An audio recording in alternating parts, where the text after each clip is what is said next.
서울의 한적한 주택가 골목길. 60 중반의 한 아주머니가 장바구니를 들고 터덜터덜 걸어가고 있어요. 이름은 김은자. 겉보기엔 그저 평범한 우리네 엄마 같죠. 하지만 오늘 이분에게 닥칠 끔찍한 사건을 과연 누가 상상이나 했을까요?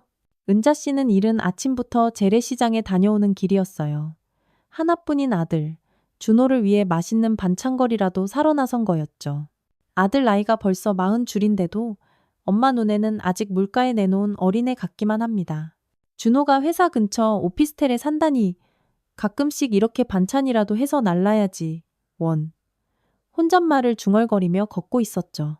그런데 참 이상했어요. 며느리인 최지수한테 전화를 걸면 받지를 않는 겁니다. 결혼한 지 10년이 넘었는데 예전처럼 살갑게 전화 한 통 하는 법이 없더라고요. 아이고, 요즘 젊은 애들이 다 그런가 보다. 은자 씨는 애써 서운한 마음을 달랬죠. 은자 씨가 집으로 돌아가던 길 평소와는 다른 길로 접어들게 됐습니다. 시장에서 만난 이웃이 그쪽 골목으로 가면 지름길이라고 알려줬거든요. 그런데 바로 그 길에서 은자 씨는 평생을 가도 잊지 못할 충격적인 장면을 목격하고 맙니다. 은자 씨가 피땀 흘려 사준 바로 그 집, 아들 부부가 알콩달콩 살고 있으리라 믿었던 바로 그 집 앞에서 말이에요. 활짝 열린 대문 너머로 며느리 지수가 생전 처음 보는 웬 낯선 남자와 함께 빨래를 널고 있는 게 아니겠어요? 그것도 어찌나 다정해 보이는지 마치 진짜 부부처럼 싱글벙글 웃으면서요. 은자 씨의 머릿속이 새하얘졌습니다. 뭐야, 저게 대체 뭐야? 심장이 쿵 내려앉는 것 같았어요. 은자 씨는 다급하게 집 앞으로 다가갔습니다. 대문을 지나 마당으로 들어서는 은자 씨를 발견한 지수의 표정이 순식간에 싸늘하게 굳어졌죠. 어머니, 여긴 어쩐 일로? 갑자기? 지수가 당황한 목소리로 물었습니다. 지수야, 저 남자는 누구니? 우리 준호는 어딨고? 은자 씨의 목소리가 사시나무 떨리듯 떨렸어요. 그런데 며느리의 대답은 은자 씨의 상상을 완전히 박살 내버렸습니다. 어머니, 준호 오빠 이제 여기 안 살아요. 저희 이혼했거든요. 뭐라고? 은자 씨가 도저히 믿을 수 없다는 얼굴로 되물었습니다. 그리고 이 집 법적으로 제 집이에요. 불편하시면 어머니가 나가주세요. 지수가 뻔뻔하게 씩 웃으며 말했어요. 은자 씨는 그 순간 온몸에 소름이 쫙 돋는 걸 느꼈습니다. 이 집은 내가 사준 집이야. 내가 어떻게... 어머니 법적으로는 제 명이라고요? 혼인 중에 취득한 재산이니까 재산 분할 대상이죠? 지수가 얼음장처럼 차가운 목소리로 쏘아붙였습니다. 옆에 서 있던 남자도 덩달아 낄낄 웃었어요. 은자 씨를 아주 우습게 보는 듯한 그 경멸 어린 시선. 은자 씨는 그 순간 지난 30년의 세월이 통째로 무너져 내리는 것 같은 기분이었습니다. 우리 준호는 어디 있니? 은자 씨가 간신히 목소리를 쥐어짰어요. 몰라요. 연락 끊긴 지 오래고요. 그건 어머니가 직접 찾아보셔야죠. 지수가 어깨를 으쓱하며 시큰둥하게 대답했습니다. 은자 씨는 그 자리에서 더는 아무 말도 할 수가 없었어요. 다리에 힘이 쭉 빠져 그대로 주저앉을 뻔했지만 이를 악물고 간신히 버텼습니다. 그리고는 말없이 돌아서서 지옥 같은 그 집을 나왔죠. 집으로 돌아오는 내내 은자 씨의 머릿속은 터질 것 같았습니다. 이혼을 했다고? 언제? 왜 나한테는 아무 말도 안 했지? 수만 가지 질문이 머릿속을 헤집어 놓았어요. 은자 씨는 집에 도착하자마자 준호에게 전화를 걸었습니다. 하지만 아들은 전화를 받지 않았어요. 몇 번을 더 걸어봐도 마찬가지였죠? 그날 밤 은자 씨는 뜬 눈으로 밤을 새웠습니다. 침대에 송장처럼 누워 천장만 멍하니 바라보며 생각에 잠겼어요. 내가 도대체 뭘 놓친 걸까? 어떻게 이런 일이. 끝없는 자책감에 가슴이 미어졌습니다. 다음 날 아침 은자 씨는 동이 트자마자 준호의 회사로 전화를 걸었습니다. 박준호 씨 좀 바꿔주세요. 하지만 수화기 너머로 들려온 직원의 대답은 그야말로 청천벽력이었습니다. 박준호 씨요? 요즘 회사에 잘 안 나오세요. 개인적으로 무슨 안 좋은 일이 있으신 것 같던데. 은자 씨의 가슴이 철렁 내려앉았습니다. 내 아들에게 도대체 무슨 일이 벌어지고 있는 걸까요? 그날부터 은자 씨는 아들을 찾기 위해 동네방네를 뛰어다녔습니다. 준호의 친구들에게도 수소문해 봤지만 하나같이 요즘 연락이 잘 안 된다는 똑같은 대답만 돌아올 뿐이었어요. 그리고 며칠 후 은자 씨는 더욱 기가 막힌 소식을 접하게 됩니다. 동네 이웃이 조심스럽게 전해준 이야기였어요. 은자 씨, 혹시 아드님 일로 법원에서 연락 온 거 없어요? 네? 법원이요? 은자 씨가 화들짝 놀라며 되물었습니다. 글쎄, 며느님이 위자료 소송을 걸었다는 소문이 자자해요. 아드님이 바람을 피워서 이혼하게 됐다고요. 은자 씨는 그 말을 듣는 순간 망치로 머리를 한 대 얻어맞은 듯 멍해졌어요. 바람? 우리 준호가? 말도 안 돼. 사실 은자 씨는 아들의 성격을 누구보다 잘 알고 있었습니다. 어릴 때부터 숫기 없고 성실하기만 했던 아들이 바람을 피울 리가 없다고 그렇게 믿었거든요. 하지만 지수가 법적으로 위자료까지 청구했다는 건 필시 무슨 증거라도 있다는 뜻이었죠. 은자 씨는 집에 돌아와 곰곰이 생각해 봤습니다. 이상하다. 뭔가 너무 이상해. 준호가 정말 그런 큰 잘못을 저질렀다면 왜 이 엄마한테 한마디 말도 안 했을까? 아들 성격이라면 무슨 일이 터졌을 때 제일 먼저 엄마한테 와서 무릎 꿇고 빌었을 텐데 말이에요. 그런데 정말 하늘이 무너지는 소식은 따로 있었습니다. 준호의 회사 동료라며 한 청년에게서 전화가 걸려온 거예요. 어머님, 죄송한 말씀이지만 준호 형 때문에 지금 회사 분위기가 말이 아닙니다. 네? 그게 무슨 말씀이세요? 준호 형 아내분이 회사 전체에 메일로 편지를 보냈어요. 불륜 피해자 탄원서라는 제목으로요. 준호 형이 다른 여자와 바람을 피워서 자기가 얼마나 고통받았는지 아주 절절하게 적어서 보냈더라고요. 은자 씨의 손이 덜덜 떨렸습니다. 그래서 회사에서는 뭐라고 합니까? 아직 별다른 징계는 없지만 사람들 시선이 곱지가 않죠. 준호 형도 그것 때문에 많이 힘들어하는 것 같고요. 전화를 끊고 나서 은자 씨는 한참 동안 넋나간 사람처럼 앉아 있었어요. 지수가 대체 왜 이런 짓까지 하는 거지? 설마 정말로 우리 준호가. 하지만 은자 씨의 마음 한구석에서는 무언가 잘못됐다는 경고등이 계속해서 깜빡였습니다. 모든 게 너무 일방적이었어요. 아들의 입장은 들어볼 기회조차 없이 오직 며느리 지수의 주장만으로 모든 상황이 흘러가고 있는 것 같았거든요. 은자 씨는 그날 밤 굳게 결심했습니다. 내가 직접 내 아들을 찾아서 모든 진실을 내 눈으로 확인해야겠어. 그리고 그 악녀 같은 며느리가 대체 무슨 짓을 꾸미고 있는 건지 똑똑히 알아내고야 말겠다고. 다음 날 은자 씨는 준호가 다닌다는 회사 근처를 하염없이 돌아다녔습니다. 혹시나 마주칠까 싶어 회사 앞에서 몇 시간을 기다려봤지만 준호는 코빼기도 보이지 않았어요. 회사 경비원에게 물어봐도 요즘 통출근을 안 한다는 절망적인 대답만 들을 수 있었죠. 그러던 중 은자 씨는 정말 우연히 준호의 대학 동창을 마주쳤습니다. 근처 커피숍에서 만난 건데 그 친구의 표정이 무척이나 어두웠어요. 아주머니, 준호 형, 지금 정말 많이 힘들어하고 있어요. 자네 혹시 우리 준호 어디 있는지 아나? 고시원에 살고 있어요. 회사 근처에 있는 낡은 고시원이요. 은자 씨의 가슴이 와르르 무너져 내리는 것 같았습니다. 내 아들이 고시원에서 살고 있다고? 그 멀쩡한 집을 놔두고 왜 하필이면 그런 좁고 냄새나는 곳에서 살아야 하는 건지 도저히 이해할 수가 없었어요. 그런데 아주머니, 준호 형이 정말로 바람을 핀 게 맞아요? 저는 도저히 믿을 수가 없어서요. 나도 믿을 수가 없네. 그런데 자네 며느리가 증거까지 있다며 난리를 치니 친구는 고개를 세차게 저었습니다. 아니에요. 뭔가 이상해요. 준호 형 성격에 절대 그럴 리가 없는데. 은자 씨도 같은 생각이었습니다. 하지만 한 가지 확실한 건 아들이 지금 지옥 같은 고통 속에서 허우적대고 있다는 사실이었죠.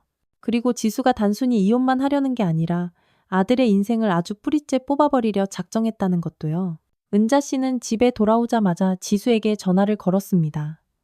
하지만 지수는 받지 않았어요. 문자를 보내도 묵묵부답이었죠. 그날 밤 은자 씨는 잠들기 전 마음속으로 칼을 갈았습니다. 내일 당장 준호를 찾아가야겠어. 그리고 대체 무슨 일이 있었던 건지 내 아들 입으로 똑똑히 들어야겠어. 만약 내 아들이 정말 용서받지 못할 잘못을 했다면 이 어미가 같이 짊어지고 가야 할 몫이야. 하지만 만약 내 아들이 억울한 누명을 쓴 거라면 절대로 가만두지 않겠다. 하지만 은자 씨는 아직 모르고 있었습니다. 자신이 곧 마주하게 될 진실이 얼마나 피가 거꾸로 솟을 만큼 충격적일지, 그리고 평생 순한 양처럼 살아온 자기 안에 얼마나 무서운 맹수가 숨어 있었는지를 말이에요. 이튿날 아침, 은자 씨는 준호 친구가 알려준 고시원 주소를 손에 꼭 쥐고 집을 나섰습니다. 지하철을 타고 가는 내내 심장이 돌덩이처럼 무겁게 가라앉았어요. 내 아들이 정말 저기서 살고 있을까? 생각만 해도 가슴이 답답하고 숨이 턱 막혔죠. 고시원에 도착한 은자 씨는 낡고 음산한 건물을 올려다보며 깊은 한숨을 내쉬었습니다. 내 새끼가 이런 데서. 생각만 해도 눈물이 핑 돌았어요. 건물 입구에 있는 관리사무소 문을 열고 들어갔습니다. 저기 혹시 박준호라는 총각 여기 살고 있나요? 아, 준호 씨요? 3층 302호에 있어요. 그런데 혹시 어머님이세요? 네, 제가 엄마예요. 관리사무소 아저씨의 얼굴에 안쓰러운 빛이 스쳤습니다. 아이고, 그러시구나. 준호 씨, 요즘 많이 힘들어 보이던데 밥은 제대로 먹는지 몰라. 은자 씨의 가슴이 또 한 번 철렁했습니다. 3층까지 올라가는 계단 하나하나가 마치 천근만근처럼 무겁게 느껴졌죠. 302호 앞에 서서 떨리는 손으로 문을 두드렸습니다. 준호야, 엄마야, 문 좀 열어봐. 안에서 한참 동안 부스럭거리는 소리가 들렸어요. 잠시 후 끼익 하고 문이 열리는데 은자 씨는 그 순간 아들의 낯선 모습을 보고 숨을 헙 들이마셨습니다. 준호는 살이 쏙 빠져 헬쑥해져 있었고 눈 밑에는 검은 다크서클이 퀭하게 패여 있었거든요. 완전히 다른 사람 같았어요. 엄마, 여긴 어떻게 알고? 준호가 당황한 목소리로 말했어요. 은자 씨는 아들을 보자마자 와락 끌어안고 싶었지만 일단 좁은 방 안으로 들어갔습니다. 방 안은 정말 사람이 살 곳이 아니었어요. 침대 하나와 작은 책상, 그리고 옷 몇 벌이 걸린 행거가 전부였죠. 곰팡내가 코를 찔렀습니다. 은자 씨의 마음이 갈기갈기 찢어졌습니다. 준호야, 엄마한테 다 털어놔. 제발. 지수랑 대체 무슨 일이 있었던 거야? 준호는 한참 동안 입을 열지 못했어요. 그러다가 고개를 푹 떨구며 말했습니다. 엄마, 다 내가 잘못한 거야. 그래서 그냥 조용히 나와서 사는 거야. 무슨 잘못을 했다는 거야. 지수가 네가 바람을 피웠다고 온 동네에 떠들고 다니던데. 정말이야? 엄마, 제발 그 얘기는 하지 마. 전부 다 내 잘못이라고. 하지만 은자 씨는 뭔가 이상하다는 걸 본능적으로 직감했어요. 아들의 말투도 표정도 무언가 필사적으로 숨기고 있다는 느낌이 강하게 들었거든요. 박준호, 엄마한테 거짓말하면 못 써. 똑바로 말해. 대체 무슨 일이야? 준호는 여전히 고개를 숙인 채 입을 꾹 다물고 있었어요. 엄마, 제발. 나 그냥 이렇게 살게. 엄마도 이제 내일에서 손 떼줘. 바로 그 순간 은자 씨의 마음속에서 무언가가 뚝 하고 끊어졌습니다. 아들이 이렇게 생지옥 속에서 고통받고 있는데 정작 진실은 숨기려고만 하다니요. 은자 씨는 벌떡 일어나 아들의 방을 샅샅이 둘러보기 시작했어요. 그리고 책상 위에 아무렇게나 놓여있는 준호의 핸드폰을 발견했습니다. 준호야, 핸드폰 좀 보자. 엄마, 제발 이러지 마. 아니, 엄마가 오늘 이건 꼭 봐야겠다. 은자 씨는 평생 아들에게 단 한 번도 보인 적 없는 칼날처럼 단호한 목소리로 말했습니다. 준호도 엄마의 그런 모습은 처음 봤는지 순간 당황해서 어쩔 줄 몰라 했어요. 핸드폰을 열어 확인해 본 순간 은자 씨는 온몸의 피가 거꾸로 솟는 것 같았습니다. 지수가 준호에게 보낸 협박성 문자들, 그리고 준호가 지수에게 애원하며 보낸 문자들을 보니 전혀 다른 이야기가 펼쳐지고 있었거든요. 준호는 바람을 피운 게 아니었어요. 오히려 지수가 다른 남자와 버젓이 바람을 피우고 있었고 그 사실을 준호가 알게 되자 지수가 먼저 선수를 쳐서 준호를 파렴치한 불륜남으로 몰아세운 거였죠. 심지어 가짜 증거까지 조작해서 말이에요. 준호야, 이게 다 뭐야? 지수, 그 못된 것이 너를 함정에 빠뜨린 거잖아. 준호는 그제야 참았던 울음을 터뜨리며 말했습니다. 엄마, 어차피 소용없어. 지수가 증거까지 다 만들어놨는데 내가 아무리 억울하다고 외쳐봤자 세상 사람들이 누굴 믿어주겠어? 은자 씨는 그 순간 머리끝까지 분노가 치밀어 올랐어요. 하지만 동시에 신기할 정도로 머릿속이 얼음장처럼 차가워지는 것을 느꼈습니다. 지금껏 한 번도 느껴보지 못한 서늘한 감정이었죠. 준호야, 네 은행 통장이랑 카드 명세서 최근 6개월치 싹 다 가져와 봐. 엄마, 그건 왜? 가져와. 어서. 은자 씨는 준호의 모든 금융 거래 내역을 하나하나 돋보기를 쓰고 들여다보듯 확인했습니다. 그리고 지수가 주장하는 불륜 날짜와 대조해보기 시작했어요. 놀랍게도 지수가 준호가 바람을 폈다고 주장하는 바로 그 시간. 그날에 준호는 회사에서 밤늦게까지 야근을 하거나 집에서 카드로 배달 음식을 시켜 먹었다는 증거들이 고스란히 남아 있었거든요. 아들, 너 이 명백한 증거들을 두고 왜 법원에 제출하지 않았어? 엄마, 이미 늦었어. 지수가 이혼 서류에 내가 모든 걸 인정한다고 사인까지 받아갔단 말이야. 뭐라고? 언제? 내가 넋이 나간 상태에서 지수가 거의 협박하듯이 사인하라고 해서 나도 모르게 은자 씨는 그 순간 모든 퍼즐 조각이 맞춰지는 것을 느꼈습니다. 지수, 그 영악한 것이 처음부터 아주 치밀하게 계획을 세워 준호를 함정에 빠뜨린 거였어요. 그리고 아들을 빈털터리로 내쫓고 집까지 빼앗아 상간남과 함께 살면서 위자료까지 뜯어내려 했던 거죠. 은자 씨는 아들을 똑바로 바라보며 나지막하지만 힘있는 목소리로 말했습니다. 준호야, 이제부터 이 엄마가 한다. 엄마? 뭘 한다는 거야? 지수, 그 아이가 우리 가족한테 한 짓 아주 뼛속까지 후회하게 고스란히 되돌려줄 거야. 준호는 엄마의 목소리에서 지금껏 단 한 번도 들어보지 못한 차갑고 날카로운 기운을 느꼈어요. 평생을 착하고 순하기만 한 엄마라고 생각했는데 이런 모습은 정말 처음이었죠. 그날부터 은자 씨는 며느리 지수에 대한 치밀한 조사를 시작했습니다. 그리고 자기 자신도 미처 모르고 있던 능력들이 하나둘씩 깨어나는 것을 느꼈어요. 60평생을 살면서 쌓아온 인생의 경험과 지혜, 그리고 아들을 지키려는 불타는 모성애가 하나로 합쳐지면서 무섭도록 강력한 힘을 발휘하기 시작한 거죠. 그날부터 은자 씨의 반격이 시작되었습니다. 먼저 동네 구석구석을 돌며 지수와 그 상간남 최강민의 최근 행적을 파악하기 시작했어요. 그리고 얼마 지나지 않아 놀라운 사실들을 하나둘씩 알게 되었죠. 지수가 상간남 강민과 한 집에서 살림을 차린 것은 이미 1년도 더 된 일이라는 거예요. 그동안 순진한 아들 준호에게는 그냥 친구 집에서 잠시 지낸다고 뻔뻔한 거짓말을 했던 거고요. 동네 사람들도 뭔가 이상하다고 생각은 했지만 남의 집안일에 끼어들기 싫어서 그냥 모른 척 했던 거였습니다. 은자 씨는 지수가 다니는 회사에 대해서도 알아봤습니다. 회사 근처에서 며칠간 잠복한 끝에 지수가 그 상간남 강민과 함께 출퇴근하는 모습을 똑똑히 목격할 수 있었어요. 심지어 회사 동료들이 보는 앞에서도 스스럼 없이 연인처럼 행동하고 있었죠. 어머나, 세상에 저렇게 뻔뻔할 수가. 은자 씨는 기가 막혀 혀를 찼습니다. 하지만 은자 씨는 단순히 분노만 하고 있지 않았어요. 차분하게 그리고 아주 냉정하게 계획을 세우기 시작했죠. 가장 먼저 해야 할 일은 지수가 차지하고 있는 집, 즉 은자 씨가 피땀 흘려 사준 그 집을 되찾는 것이었습니다. 은자 씨는 곧장 법무법인을 찾아갔습니다. 변호사에게 자초지종을 설명하고 전문가의 조언을 구했죠. 어머님, 이 경우에는 명백히 사기나 강박에 의한 이혼으로 볼 수 있습니다.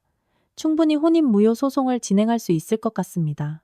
그럼 집도 되찾을 수 있는 건가요? 물론입니다. 게다가 며느님이 허위 사실을 유포해서 아드님의 명예를 훼손한 부분도 형사처벌이 가능한 중범죄입니다. 은자 씨는 변호사의 말을 듣고 계획에 대한 확신을 가졌어요. 하지만 법적인 절차만으로는 부족하다고 생각했습니다. 지수가 준호와 자신에게 안겨준 그 끔찍한 정신적 고통에 대한 대가도 반드시 치르게 해야 한다고 생각했거든요. 은자 씨는 먼저 지수가 살고 있는 집으로 찾아가 초인종을 눌렀습니다. 지수가 짜증 가득한 얼굴로 문을 열자 은자 씨는 지극히 차분한 목소리로 말했어요. 지수야, 오늘부터 나도 이 집에서 같이 살겠다. 네? 뭐라고요? 지수가 당황해서 말을 더듬었습니다. 내가 내 돈 주고 사준 집이니까 나도 여기서 살 권리가 있는 거 아니니? 그리고 법적으로 따져봐도 아직 이 집 지분 일부가 내 이름으로 되어 있단다. 사실 은자 씨는 집을 살 때 혹시 모를 만약의 사태를 대비해서 자신의 이름으로도 지분 일부를 등록해 두었거든요. 물론 지수는 그 사실을 까맣게 모르고 있었던 거죠. 어머니, 그게 무슨... 싫으면 네가 나가. 그게 아니면 같이 살자. 은자 씨의 목소리에는 단 1%의 협상의 여지도 없었어요. 지수는 결국 울며 겨자 먹기로 은자 씨를 집 안으로 들일 수밖에 없었습니다. 그날부터 은자 씨의 무서운 심리전이 시작됐어요. 먼저 거실 가장 잘 보이는 벽 한복판에 준호의 어린 시절 사진들을 액자에 넣어보란 듯이 걸어놨습니다. 그리고 준호가 가장 좋아하던 반찬들을 잔뜩 만들어서 냉장고를 가득 채워놨죠. 어머니, 지금 이게 뭐 하시는 거예요? 지수가 신경질적으로 소리쳤습니다. 왜? 내 아들 사진을 내 집에 거는 게 문제니? 내 아들이 좋아하는 음식을 내가 만드는 게 문제야? 은자 씨는 지극히 태연하게 대답했습니다. 하지만 속으로는 지수의 반응 하나하나를 날카롭게 지켜보고 있었어요. 며칠이 지나자 상간남인 강민이 먼저 불편한 기색을 드러내기 시작했습니다. 은자 씨 앞에서는 안절부절못했고 지수와 단둘이 있을 때도 예전처럼 편하게 행동하지 못했어요. 지수야, 시어머니가 계속 계시니까 내가 너무 불편하다. 조금만 참아봐. 곧 내보낼 방법을 찾아볼게. 하지만 은자 씨는 그들의 소곤소곤하는 대화를 이미 다 듣고 있었습니다. 그리고 더욱 치밀하고 잔인한 다음 계획을 세우기 시작했죠. 은자 씨는 매일 아침 누구보다 일찍 일어나 집안 구석구석을 쓸고 닦았습니다. 그리고 저녁에는 마치 준호가 당장이라도 돌아올 것처럼 정성스럽게 저녁상을 차렸어요. 어머니, 준호 오빠 안 와요. 이제 그만 좀 하세요. 지수가 결국 참지 못하고 폭발했습니다. 내 아들이 언제 올지 네가 어떻게 알아? 나는 내 아들 돌아올 때까지 매일 이렇게 준비하고 있을 거다. 은자 씨의 행동은 점점 더 대담하고 체계적으로 변해갔습니다. 지수와 강민이 불편해서 미칠 만한 일들을 의도적으로 하기 시작했거든요. 하지만 그 모든 행동은 시어머니로서 당연히 할 수 있는 일의 범주를 절대 벗어나지 않았죠. 지수는 점점 스트레스를 받아 피가 마르는 것 같았어요. 자기 집에서 마음 편히 쉴 수도 없고 강민과 자유롭게 시간을 보낼 수도 없었거든요. 게다가 은자 씨의 서늘한 시선이 항상 자신들을 감시하고 있다는 느낌이 들어 등골이 오싹했습니다. 지수야, 나 더 이상은 못 참겠다. 어떻게든 시어머니 좀 내보내. 강민이 결국 인내심의 한계를 느끼고 소리쳤습니다. 나도 지금 방법을 찾고 있단 말이야. 조금만 더 참아달라고. 하지만 은자 씨는 그들이 무슨 발악을 하든 눈 하나 깜짝하지 않았어요.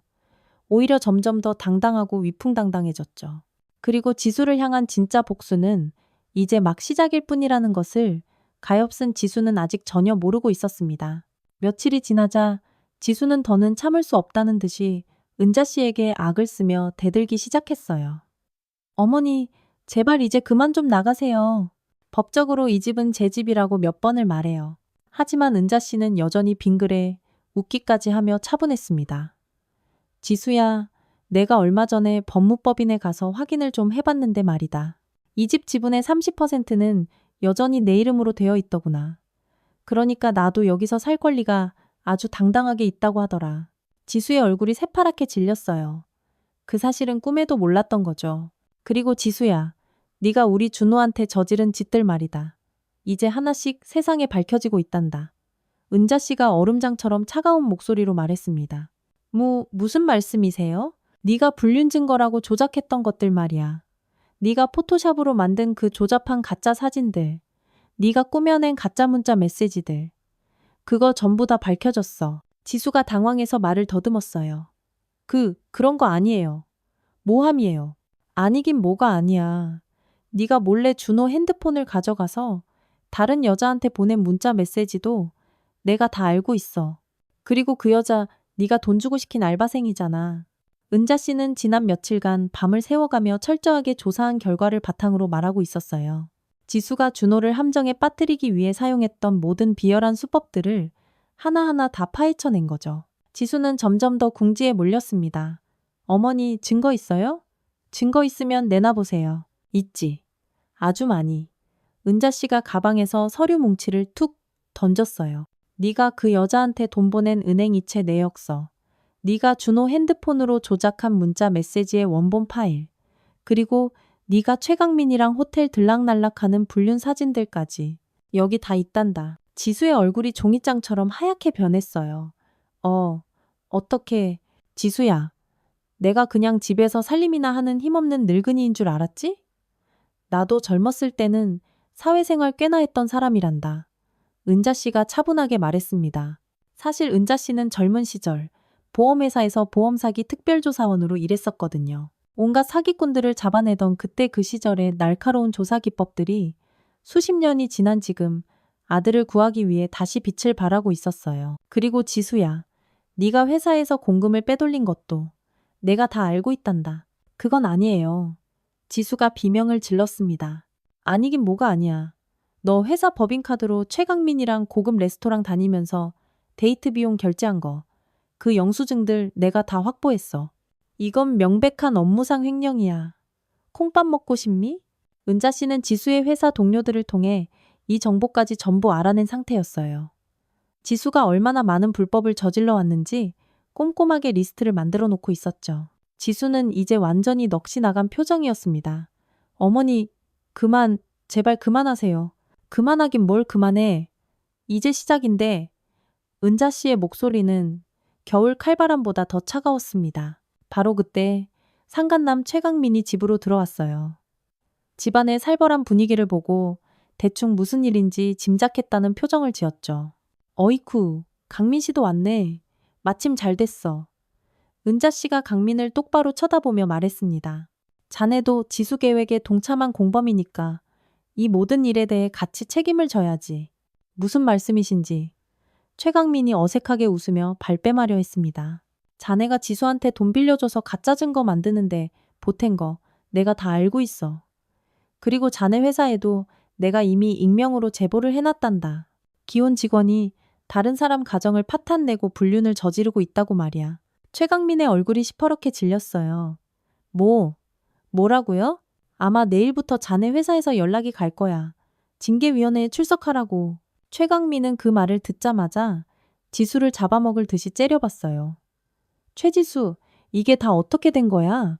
네가 시어머니한테 다 불어버린 거야? 아니야. 나는 아무 말도 안 했어. 그럼 저 노인네가 어떻게 이런 걸 다 알고 있는 거냐고. 최강민과 지수가 서로를 의심하며 개처럼 으르렁거리며 다투기 시작했어요. 은자 씨는 그 추악한 모습을 팔짱을 낀 채 조용히 지켜봤죠. 이것 또한 은자 씨의 큰 그림 중 하나였거든요. 그들 사이에 불신의 씨앗을 심어서 서로가 서로의 등을 물어뜯게 만드는 것. 강민 씨, 나 이제 더는 못 버티겠어. 어머님이 너무 무서워. 지수가 울먹이며 매달렸습니다. 그럼 당장 다른 곳으로 이사 가자. 이 집을 버리자고? 이 집이 얼만데? 집이 중요해. 내 직장이 중요하냐고. 최강민은 분노로 얼굴이 시뻘개져 있었어요. 지수를 경멸과 원망이 가득한 시선으로 바라봤죠. 은자 씨는 그들의 추악한 갈등을 보면서 속으로 차갑게 웃었습니다. 계획이 한치의 오차도 없이 차근차근 실행되고 있었거든요. 지수가 지금까지 필사적으로 쌓아올린 모든 것들이 모래성처럼 허무하게 무너져 내리기 시작하는 순간이었습니다. 지수야, 아직 늦지 않았다. 지금이라도 우리 준호한테 무릎 꿇고 사과하고 이 집에서 조용히 나가면 나도 이쯤에서 끝내줄 용의가 있어. 하지만 지수는 도끼 어린 눈으로 고개를 저었어요. 싫어요. 안 나가요. 이 집은 내 집이란 말이에요. 그래, 그럼 어디 끝까지 한번 해보자꾸나. 은자 씨의 눈빛이 싸늘하게 빛났습니다. 은자 씨는 이제 진짜 지옥이 무엇인지 보여줄 준비가 되어 있었어요. 그날 밤 최강민은 결국 짐을 싸서 집을 나가버렸습니다. 지수야, 나는 더는 못하겠다. 시어머니 문제 다 해결되면 그때 연락해. 라는 비겁한 말을 남기고서 말이에요. 지수는 한순간에 혼자 남겨진 상황에서 완전히 패닉 상태가 되었습니다. 믿었던 강민마저 자신을 버리고 떠났다는 사실에 하늘이 무너지는 것 같은 충격을 받았죠. 강민 씨, 가지마. 나 혼자 어떻게 하라고. 지수가 울부짖으며 강민을 붙잡으려 했지만 강민은 차갑게 그 손을 뿌리치고 나가버렸어요. 은자 씨는 그 처참한 모습을 지켜보면서도 눈꽃만큼의 동정심도 느끼지 않았습니다. 지수야, 이제 네가 우리 준호에게 안겨줬던 그 끔찍한 외로움과 절망감을 너도 똑같이 한번 느껴보렴.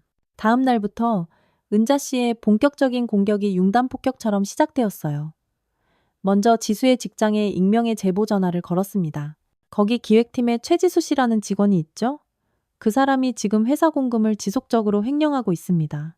법인카드로 개인적인 용도에 사용한 내역들을 한번 잘 살펴보세요. 며칠 후 아니나 다를까 지수는 회사 감사팀의 호출을 받았습니다.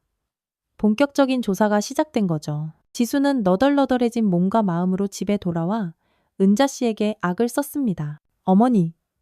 어머니가 우리 회사에 신고한 거죠. 그렇죠. 신고? 무슨 신고? 얘야, 나는 네 회사가 어디 붙어 있는지도 잘 모른단다. 은자 씨가 딴청을 피우며 태연하게 대답했어요. 거짓말하지 마세요. 어머니가 아니면 누가 이런 짓을 해요. 지수야, 네가 잘못한 게 많으니까 자꾸 이런 벌을 받는 게 아닐까? 남 탓만 하지 말고 네 자신을 먼저 돌아보렴. 지수는 분해서 가슴을 치며 울었지만 은자 씨는 그 어떤 증거도 남기지 않고 모든 일을 처리했기 때문에 지수로서는 속수무책으로 당할 수밖에 없었죠. 그리고 며칠 후 지수는 더 큰 충격에 빠지게 되었습니다.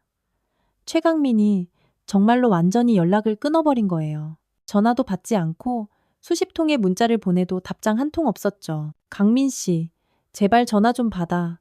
나 혼자서는 정말 안 되겠어. 지수가 끄끄 울면서 계속 전화를 걸었지만 수화기 너머에서는 차가운 신호음만 들려올 뿐이었어요. 은자 씨는 그 모습을 지켜보며 차분하게 말했습니다. 지수야, 사람은 원래 어려울 때 그 진짜 모습이 나오는 법이란다. 최강민이라는 사람이 어떤 인간인지 이제야 좀 알겠니? 어머니가 강민 씨를 떠나게 만든 거잖아요. 내가 뭘 했다고 그러니? 나는 그저 진실을 알려줬을 뿐이야. 강민이라는 사람이 네가 어려워지니까 제 발로 도망간 거지. 내가 강제로 내쫓은 게 아니란다. 지수는 점점 더 깊은 절망의 늪으로 빠져들었어요. 직장에서는 횡령 혐의로 조사를 받고 있지.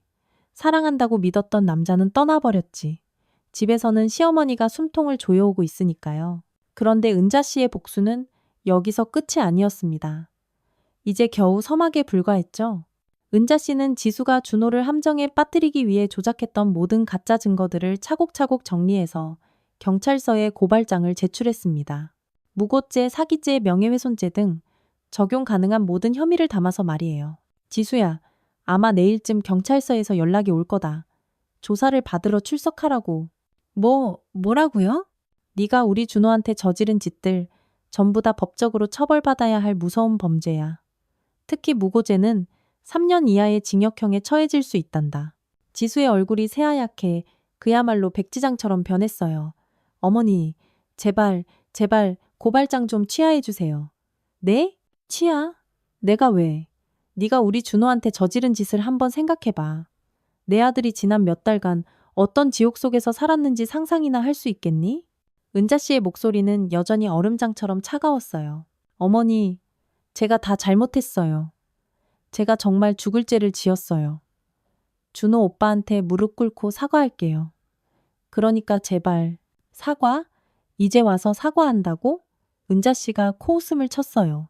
네가 내 아들을 고시원으로 내몰고 아들 직장에다 더러운 거짓말이 담긴 탄원서를 뿌리고 뻔뻔하게 위자료까지 요구할 때는 언제고 이제 와서 사과. 지수는 결국 바닥에 주저앉아 아이처럼 엉엉 울기 시작했어요. 어머니, 저 정말 잘못했어요. 뭐든지 다 할게요. 제발 준호 오빠한테 전화해서 사과하게 해주세요. 그래? 그럼 지금 당장 내 앞에서 전화해서 사과해봐. 지수는 덜덜 떨리는 손으로 준호에게 전화를 걸었어요. 하지만 준호는 전화를 받지 않았죠. 어라, 받지를 않네? 은자 씨가 비웃듯 말했어요. 하긴 당연하지. 네가 그 애를 그렇게나 죽도록 괴롭혔는데 어느 미친놈이 내 전화를 받겠어? 지수는 계속 울면서 어머니 제발 한 번만 도와주세요 라고 빌었지만 은자 씨는 꿈쩍도 하지 않았어요. 지수야, 아직 시작도 안 했어. 진짜 지옥은 이제부터야. 은자 씨의 그 말을 들은 지수는 온몸에 소름이 돋았어요. 지금까지 당한 것만으로도 죽을 만큼 고통스러웠는데 이게 고작 시작에 불과하다니요. 은자 씨는 싸늘하게 식어버린 지수를 내려다보며 속으로 굳게 다짐했습니다. 내 아들에게 네가 한 짓 절대 그냥 넘어가지 않을 거야. 받은 만큼, 아니, 받은 것의 10배, 100배로 돌려주마. 며칠 후 지수의 상황은 그야말로 최악으로 치달았습니다.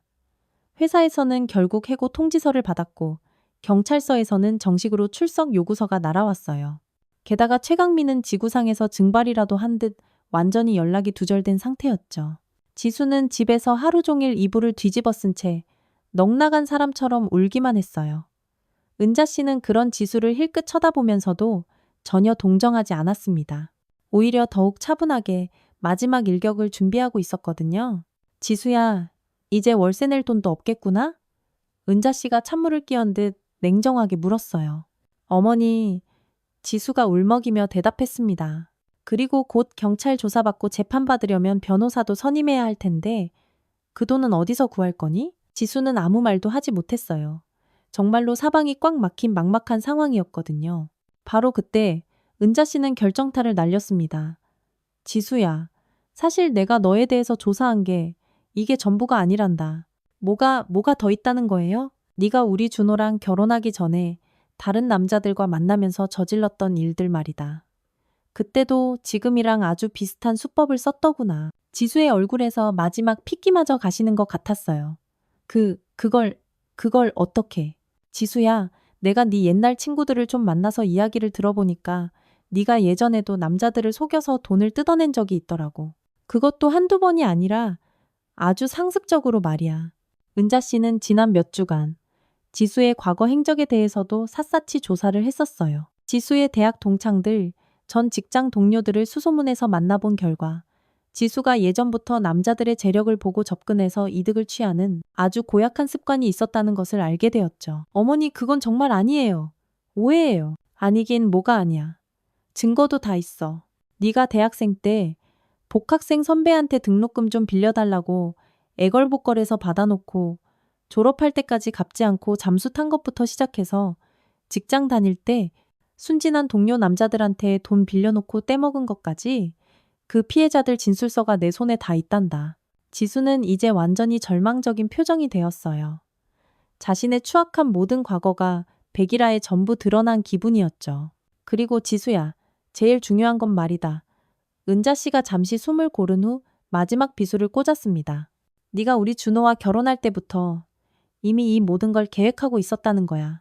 무슨 말씀이세요? 네가 우리 준호랑 사귀기 시작할 때부터 친구들한테 준호네 엄마가 강남에 건물 있는 부자라더라. 인생 역전 한번 해보자라고 떠들고 다녔던 거. 그 증거가 다 있어. 은자 씨는 지수가 결혼 전에 친구들과 나눴던 카카오톡 대화 내용까지 전부 확보한 상태였어요. 그 대화에는 지수가 어떻게 준호 집안의 재산을 빼앗을지에 대한 구체적인 계획까지 적혀 있었거든요. 지수는 이제 완전히 무너졌습니다. 어머니, 제발 그만해주세요. 그만하라고? 네가 우리 가족한테 저지른 짓을 생각해봐. 내 아들이 지금 너 때문에 얼마나 큰 고통을 받고 있는지 알기나 해? 은자 씨의 목소리가 천둥처럼 커졌어요. 네가 내 아들을 사지로 내몰 때는 언제고? 내 아들 직장에다 가짜 탄원서를 돌릴 때는 언제고? 이제 와서 감히 용서를 빌어? 지수는 바닥에 완전히 엎드려서 짐승처럼 울부짖기 시작했어요. 어머니, 제가 정말 잘못했어요. 뭐든지 할게요. 제발 저 좀 살려주세요. 그때 은자 씨는 지수에게 성큼성큼 다가가 귓가에 대고 지옥의 사자처럼 차가운 목소리로 속삭였습니다. 지수야, 네가 우리 준호한테 준 고통 이제 네가 똑같이 느껴봐야지. 지수는 그 순간 온몸이 경직되는 것을 느꼈어요. 공포 때문이었죠. 은자 씨의 눈빛에서 지금까지 단 한 번도 느껴보지 못한 인간의 것이 아닌 듯한 무서운 기운을 느꼈거든요. 어머니, 제발 저 이제 정말 못 견디겠어요. 지수가 덜덜 떨리는 목소리로 말했어요. 그런데 바로 그 순간 지수의 몸에서 이상한 냄새가 스멀스멀 피어오르기 시작했어요. 지독한 지린내였죠. 지수가 극도의 공포와 스트레스로 인해 그만 실금을 하고만 거였어요. 은자 씨는 그 추하고 비참한 모습을 내려다보면서 마침내 만족스러운 표정을 지었습니다. 지수야, 이제야 네가 내 아들에게 주었던 그 굴욕감과 절망감을 아주 조금이나마 이해하게 되었겠구나. 지수는 자신의 상황을 깨닫고 더욱 큰 절망의 나락으로 떨어졌어요. 바닥에 쪼그려 앉아 온몸을 덜덜 떨면서 그저 울기만 했죠. 지수야, 내가 지키려던 건 이 집이 아니었어. 내 아들, 내 가족이었지. 이제 내 발로 이 집에서 나가. 그리고 두 번 다시는 우리 가족 앞에 나타나지 마. 그것이 은자 씨의 마지막 통첩이었습니다. 지수는 그 말을 듣고 자신이 완전히 철저하게 패배했다는 것을 깨달았습니다. 다음 날 아침, 지수는 밤새 싼 짐 가방 하나를 들고 집을 떠났습니다. 그 어떤 변명도 마지막 인사도 없이 그저 유령처럼 조용히 사라져버렸어요. 은자 씨는 창문 너머로 지수가 멀어져가는 뒷모습을 말없이 지켜봤죠. 지수의 뒷모습에서는 완전히 모든 것을 잃어버린 패배자의 모습이 역력했어요. 어깨는 축 늘어져 있었고 걸음걸이에는 한 톨의 힘도 실려있지 않았죠. 은자 씨는 그 모습을 보면서도 전혀 동정심을 느끼지 않았습니다. 자업자득이야. 은자 씨가 나지막이 중얼거렸어요. 지수가 떠난 후 은자 씨는 대청소를 시작했습니다. 집안 곳곳에 남아있는 지수와 그 상간남의 더러운 흔적들을 하나하나 깨끗하게 지워나갔어요. 그들이 사용했던 물건들은 모조리 쓰레기 봉투에 담아버렸고 방안을 소독약으로 닦아내며 환기했죠. 그리고 아들에게 전화를 걸었습니다. 준호야, 이제 집으로 돌아오너라. 엄마? 무슨 일이에요? 지수, 그 아이 나갔다. 이제 여긴 다시 우리 집이야. 어서 돌아와, 아들. 준호는 수화기 너머에서 잠시 말이 없었어요. 그러다가 조심스러운 목소리로 물었습니다. 엄마, 정말 괜찮으신 거예요? 괜찮아. 모든 게 다 해결됐어. 준호는 그날 저녁 조심스럽게 집으로 돌아왔습니다. 불과 몇 달 만에 다시 밟는 집이었지만 예전과는 분위기가 완전히 달랐어요. 지수의 흔적은 온데간데 없이 사라져 있었고 집안은 엄마의 손길로 따뜻하고 깨끗하게 정리되어 있었죠. 엄마, 준호가 목이 맨 목소리로 은자 씨를 불렀습니다. 준호야, 이 엄마가 다 해결했다. 이제 아무 걱정하지 마. 은자 씨는 아들을 말없이 하지만 힘껏 끌어안아 주었습니다. 그리고 참았던 눈물이 터져나왔어요. 슬픔의 눈물이 아닌 안도와 기쁨의 눈물이었죠. 엄마, 고생 많으셨어요. 고생은 무슨, 내 아들 지키는 건 엄마로서 당연한 일인걸. 그날 밤 은자 씨와 준호는 아주 오랜만에 한 식탁에 마주 앉아 저녁을 먹었습니다. 은자 씨가 아들을 위해 정성스럽게 준비한 준호가 좋아하는 음식들이 가득했어요. 준호야, 회사는 어떻게 되었니? 엄마 덕분에 다행히 오해가 풀렸어요. 지수가 보낸 탄원서가 전부 거짓이었다는 것도 밝혀졌고 제가 억울한 피해자라는 것도 회사 사람들이 다 알게 됐어요. 정말 다행이구나, 아가. 엄마, 근데 엄마가 어떻게 이 모든 걸 혼자 다 해결하신 거예요? 은자 씨는 잠시 생각에 잠겼다가 옅은 미소를 지으며 대답했습니다. 준호야, 이 엄마도 젊었을 때는 꽤나 잘 나가던 커리어 우먼이었단다. 그때 배운 것들이 녹슬지 않고 남아있었나 보지? 엄마가 이렇게 대단한 분인 줄 저는 정말 몰랐어요. 대단한 게 아니야. 그냥 내 새끼를 지키고 싶었을 뿐이야. 식사를 마친 후 은자 씨는 설거지를 하면서 지난 몇 개월간 일어났던 일들을 조용히 되돌아보았습니다. 생각할수록 자기 자신도 놀라웠어요. 평생을 그저 조용하고 순한 엄마, 평범한 아내로만 살아왔는데 이런 엄청난 일을 해낼 수 있었다니 말이에요. 하지만 단 한순간의 후회도 없었습니다. 오히려 가슴 벅차게 뿌듯했어요. 내 아들, 내 가족을 내 손으로 지켜냈으니까요. 엄마, 이제 지수는 어떻게 될까요? 뒷정리를 돕던 준호가 조심스럽게 물었어요. 그건 이제 지수 자신의 몫이겠지. 우리는 더 이상 신경 쓰지 말자. 우리 인생 살기도 바쁘잖니. 준호는 말없이 고개를 끄덕였습니다. 그리고 결심한 듯 은자 씨에게 말했어요. 엄마, 저 다시 일어서서 정말 열심히 살아볼게요. 그래, 내 아들. 그렇게 해야지. 이 엄마가 항상 네 뒤에 있을게. 그날 밤 은자 씨는 오랜만에 편안한 마음으로 침대에 누워 천장을 바라봤어요. 마음이 호수처럼 고요했습니다. 잃어버렸던 아들이 다시 집으로 돌아왔고 모든 악몽 같은 문제들이 해결되었으니까요. 창밖에서 들려오는 귀뚜라미 소리 사이로 부엌에서 달그락거리는 작은 소리가 들려왔어요. 늦은 밤 잠이 오지 않는 준호가 물을 마시러 나온 소리였죠. 은자 씨는 그 소리를 들으며 입가에 행복한 미소를 지었습니다. 내가 지켜낸 건 결국 이 평범하고 소중한 우리 가족이었구나. 은자 씨가 속으로 생각했어요. 며칠 후 은자 씨는 다시 장바구니를 들고 시장에 나갔습니다. 예전과 똑같은 지극히 평범한 일상으로 돌아간 거죠. 동네 사람들이 반갑게 인사를 건넸어요. 은자 씨, 아드님 집에 돌아왔다면서요? 아이고, 잘 됐네. 네, 그럼요. 역시 가족은 흩어지면 안 돼. 함께 있어야지. 은자 씨는 그저 가볍게 웃으며 대답했습니다. 하지만 속으로는 조용히 다짐하고 있었어요. 다시는 잃지 않을 거야. 만약 또다시 누군가 내 가족을 건드린다면 언제든지 나는 다시 싸울 준비가 되어 있어. 집으로 돌아가는 길, 은자 씨는 햇살에 잘 익은 과일이 담긴 장바구니를 들고 걸으면서 생각했습니다. 이 평범한 일상이 얼마나 눈물나게 소중한 것인지, 그리고 내 소중한 가족을 지키기 위해서는 때로는 누구보다 강하고 독해져야만 한다는 것을 말이에요. 저녁 무렵 은자 씨는 부엌에서 아들이 좋아하는 된장찌개를 끓였습니다. 보글보글 찌개 끓는 소리, 도마 위에서 칼질하는 소리, 그리고 현관문이 열리며 엄마, 저 왔어요 하고 외치는 아들의 목소리까지. 그 모든 것이 평범하지만 세상 그 무엇과도 바꿀 수 없는 소중한 일상의 소리들이었어요. 어서 와, 우리 아들. 손 씻고 얼른 밥 먹자. 그렇게 은자 씨의 집에는 다시 따뜻하고 평화로운 일상이 찾아왔습니다. 악몽 같았던 지수의 흔적은 완전히 사라지고 오직 서로를 아끼고 사랑하는 따뜻한 가족의 시간만이 강물처럼 잔잔히 흘러가고 있었어요.